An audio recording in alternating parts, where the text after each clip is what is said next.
Good morning, good afternoon, good evening, good night, good day to you, depending where you are in the world. I'm in London doing the nighttime devotion from the devotional Christ Triumphant. The title today: God invites holy boldness as we approach Him. The scripture reading comes from Exodus 33:18.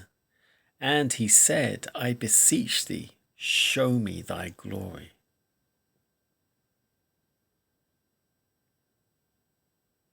All who have responsible positions must realize that they must first have power with God in order that they may have power with the people.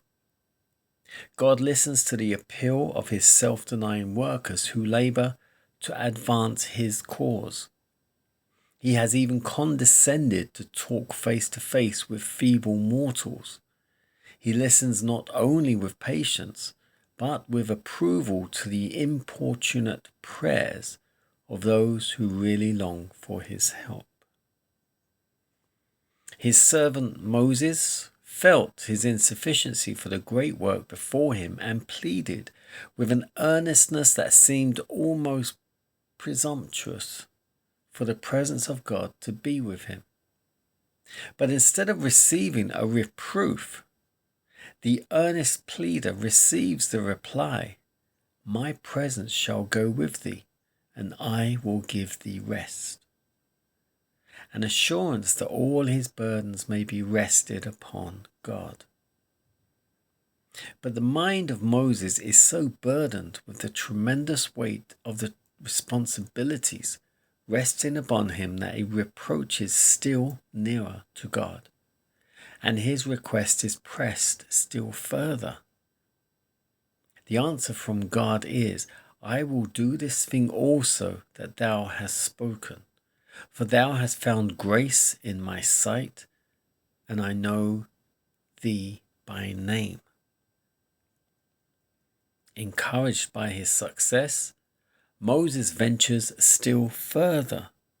A holy boldness he possesses until it reaches a point that is incomprehensible to poor, finite human beings.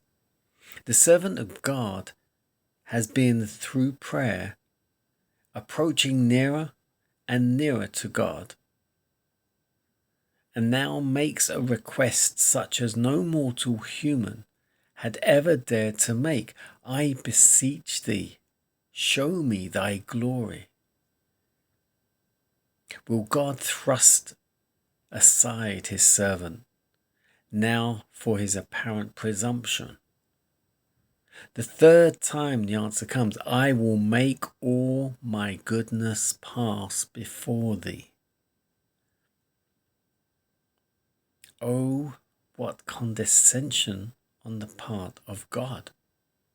That hand that made the worlds takes the mighty hand of faith and puts him in the cleft of the rock, and so that he may show him his glory and make all his goodness to pass before him.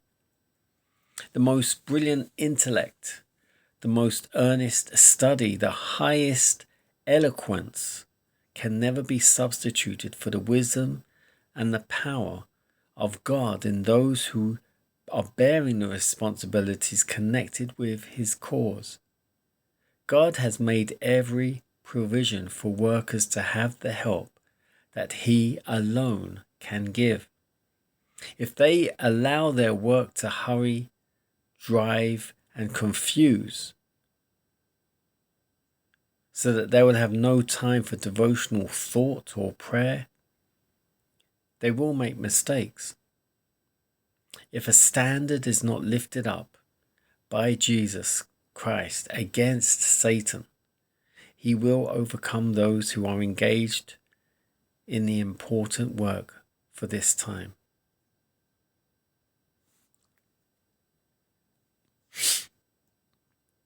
So the title, and I beseech thee, show me thy glory.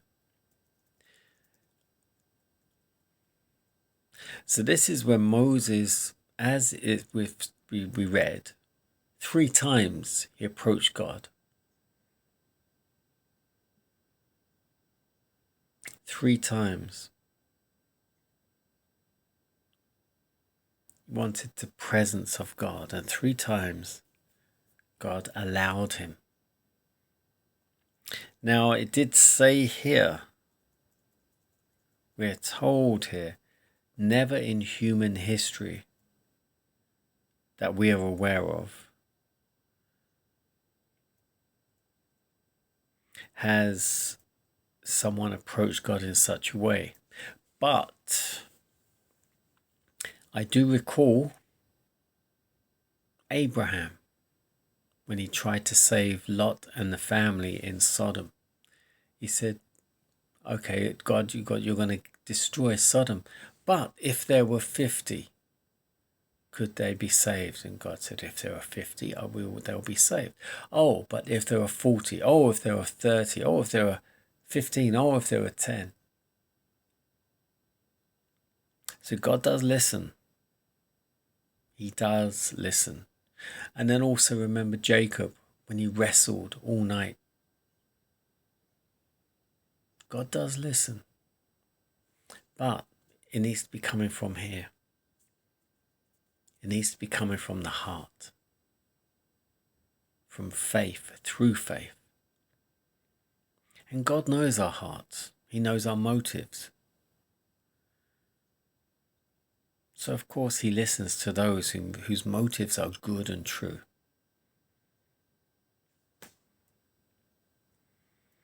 God invites holy boldness as we approach him.